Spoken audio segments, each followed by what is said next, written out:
लोग stranger things का volume 2। अभी हाँ आई नो मैं लेट हूँ, लेकिन तब भी बात तो कर ही सकते हैं ना, इस बार भी व्यूज गए। और हाँ, क्योंकि वॉल्यूम 2 बहुत पहले रिलीज हो चुका है एंड आई एम अज्यूमिंग तुम लोग देख चुके हो, तो इस वीडियो में थोड़े बहुत स्पॉयलर्स हो सकते हैं। सो स्पॉइलर वार्निंग। अभी स्ट्रेंजर थिंग्स वॉल्यूम 2 शायद बहुत लोगों को उतना मजेदार नहीं लगा, क्योंकि वॉल्यूम 2 से बहुत लोगों की बहुत सारी शिकायत है। वॉल्यूम 2 स्लो है, कॉन्वर्सेशन ज्यादा है, उतने हाई मोमेंट्स नहीं है। और हाँ, ये सारी बातें यहाँ पे ठीक है, बट हाँ, अगर पर्सनली अभी मैं बोलूं, मुझे वॉल्यूम 2 सच में अच्छा लगा। क्यों?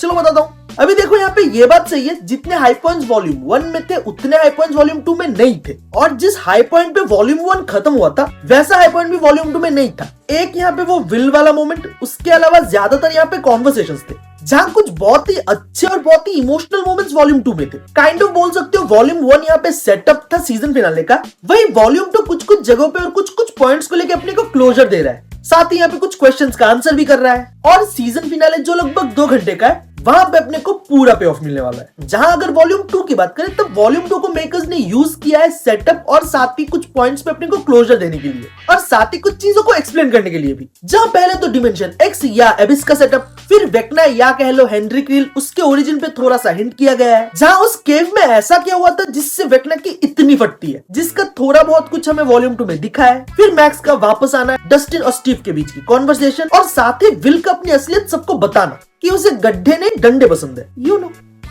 इन शॉर्ट इस वॉल्यूम 2 में तुम लोगों को एक टोनल शिफ्ट देखने को मिलेगा, जहां ज्यादातर फोकस हाई पॉइंट से ज्यादा हाई इमोशंस पर है। इसको तुम इन अ वे एंड गेम में जो टाइम ट्रेवल से पहले का मोन्टाज है वैसा समझ लो, मतलब एक बड़े फिनाले के पहले का बिल्डअप, जहां हाँ उतने कुछ एपिक मोमेंट्स नहीं है, बस एक मोमेंट के अलावा जब विल वेक्ना के दिमाग के अंदर होता है उस वाले मोमेंट के अलावा। लेकिन हाँ, ये टोनल शिफ्ट यहाँ पे जरूरी था, जहां कुछ चीजों को एक्सप्लेन किया गया और कुछ चीजों को क्लोजर दिया गया। अभी अगर पर्सनली मैं बोलूं मुझे वॉल्यूम 2 में क्या पसंद आया, मैं बोलूंगा सब कुछ। कुछ मोमेंट्स तो मेरे लिए स्टैंड आउट थे। पहले तो डेरिक का वेक्ना को उसकी औकात दिखाना, भाई क्या कांडी बच्चा है ये। और दूसरा डस्टिन और स्टीव के बीच जो कॉन्वर्सेशन है वो, जहां वो सीन सच में बहुत इमोशनल था। और वो सीन देखने के बाद अभी मुझे ऐसा लगता है फिनाले में स्टीव या डस्टिन, इन दोनों में से कोई एक तो जाने वाला है। अगर स्टीव भाई को कुछ भी हुआ।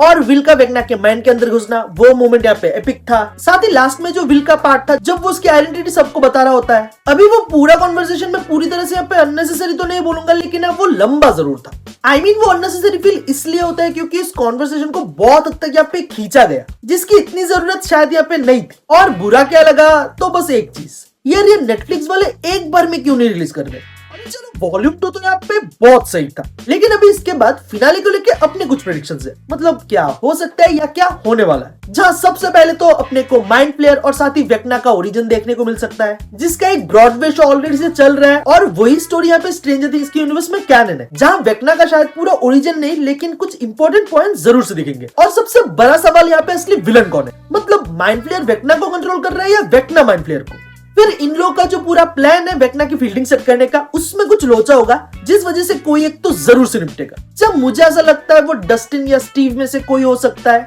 अगर स्टीव भाई को कुछ हुआ, या ऐसा भी हो सकता है विल, काली या तो 11, इन तीनों में से कोई अपना हीरोइक सैक्रिफाइस दे दे बाकी सबको बचाने के लिए, जिसका एक तरीके से प्लान काली और 11 ऑलरेडी से बना चुके हैं। और वैसे भी देखा जाए तो वॉल्यूम 2 में हर एक कैरेक्टर को अपना अपना क्लोजर एक तरीके से मिल चुका है। अभी वो जोनाथन और नैन्सी वाला मोमेंट ले लो, या तो विल का I am gay moment, Dustin और स्टीव के बीच का रियलाइजेशन, या फिर 11 और काली का अपना सच जानना। सो हाँ, वॉल्यूम 1 और 2 फिनाले को तो तगड़ी तरीके से सेटअप कर रहा है। अभी बस देखना है फाइनल फाइट में वेक्ना की फील्डिंग कैसे सेट होती है। चलो ये तो गई मेरी बात, अभी तुम लोग बताओ तुम लोगों को क्या लगता है, स्ट्रेंजर थिंग्स के सीजन फिनाले में क्या हो सकता है। अपनी थ्योरीज कमेंट सेक्शन में जरूर से लिखो, और जाने से पहले इस वीडियो को लाइक कर दो, शेयर भी, और हाँ सब्सक्राइब, ये तो मस्ट है ना भाई।